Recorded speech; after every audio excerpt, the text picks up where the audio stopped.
everyone. Firstly, I just wanted to take a moment to thank the entire Cats with Asthma community. I did not expect this much love and support, and I just thought, yep, everyone's asked how to make one of these, and yeah, I thought I would share it with you guys so that you guys can make it for your little babies. I also just wanted to say that I know very little about sewing. In particular, I only just started recently, so if I say the wrong terminology or anything, I do apologize, but you guys have asked how I make these, so you guys are going to be stuck with me for the next couple of minutes. Yeah, so here goes. So a few items that you're going to need are some old socks, scissors. You're going to need some pins, an elastic, and I use a Singer sewing machine. And for this demonstration, I'm going to be using this type of sewing thing. I'm also going to be using pink just so I can show you guys where I sew into my green sock, and yeah, hopefully this will go well. So step one, you're going to pick your sock. We're going to cut to remove the heel and the top of the toes. So I've made a little diagram for you guys.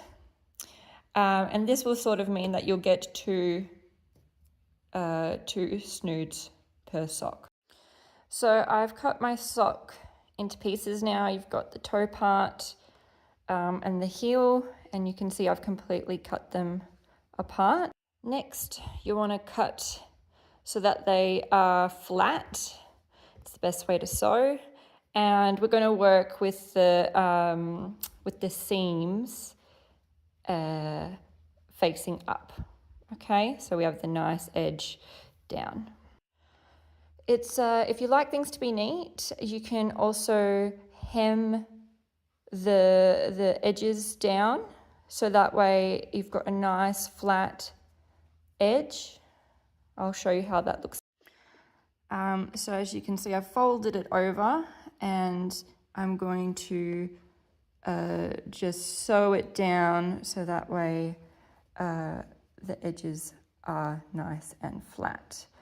For beginners or people that don't want to rush, because I'm rushing a bit, you can use pins to like pin them down. I'll show you how that. As you can see, it's pinned down so it's not going to move, and that way when you start sewing, it won't move as it goes. Now, as you can see, this has now been sewed down. Don't worry too much about the crinkle edge now.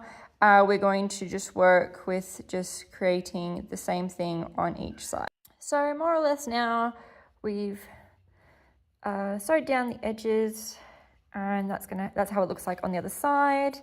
And then now we're going to go into our next step. So your next step is you'll want to measure how much elastic you'll more or less need for your little snood.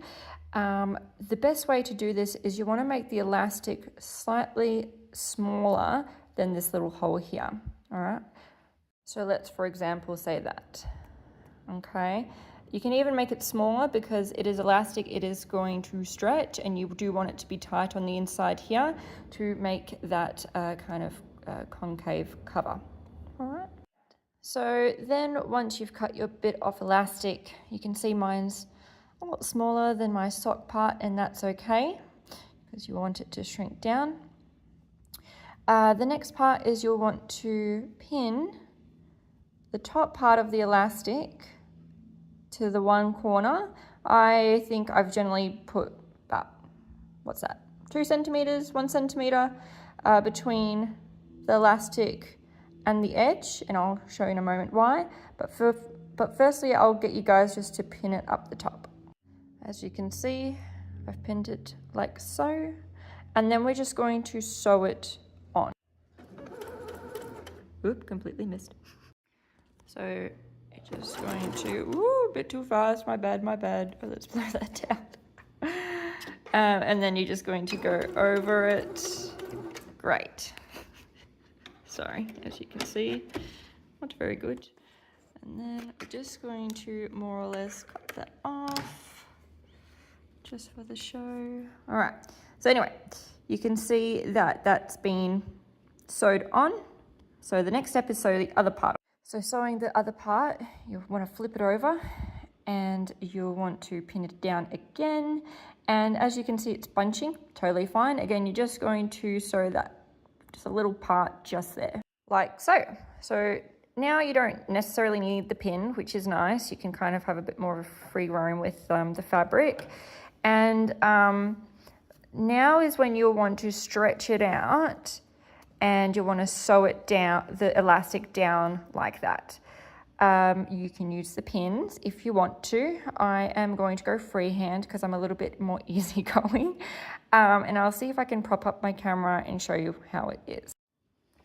All right, so we're going to just align it down where, oh my gosh.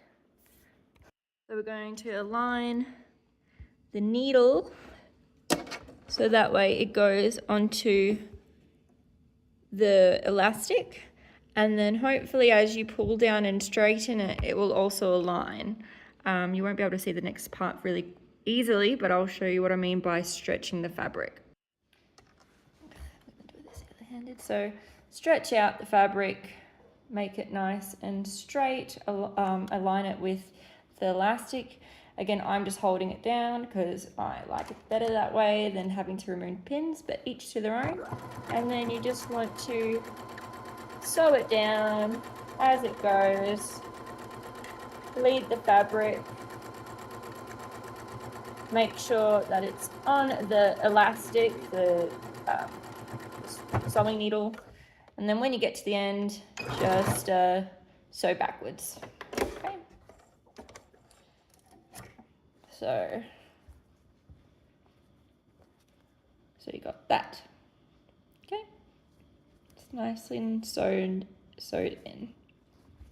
So after this step, you want to actually sew that centimeter or like that edge part over. Okay, so that way you're covering the elastic once more with our fabric. I'll show you how that will look. All right, so more or less you can imagine that we folded it across. The elastic is actually now on this seam here, and we've kind of just tucked it in nicely. All right, the second last part of this is you want to do the same on this side, just to kind of remove that, you know, the gross side. I'll show you how that looks. Although you don't necessarily have to if you don't want to. In fact, if you wanted it to be a longer snood, you can definitely leave this part here. I have done that in a few of my other snoods. So, you know, it just depends on how you want it to look on the inside. The inside doesn't really matter to me. So, yeah. That's how I'm gonna show you the next step. So once you're happy with like the length and how much you want to hide the seamed part on the inside, then you want to actually create that, you want to put it together again. And the best way to do that is to do it inside out, and you want to be sewing on the end seams here. So for the purpose of this video, I've just made it, I'm just showing you that I have sewed a little bit further into the sock. And if you don't want that much fabric, you can just cut it down, okay? So once you're happy, like cutting it, sorry, excuse how crude it looks, then you want to flip it inside out. So boom, you've flipped it inside and out, and all you have to do now is just cut off the little bits and pieces that are still kind of hanging around the string, and you want to fit it onto your puff. So there you have it. You've got yourself a snood. It fits around, and yeah, hope you guys all enjoyed my video.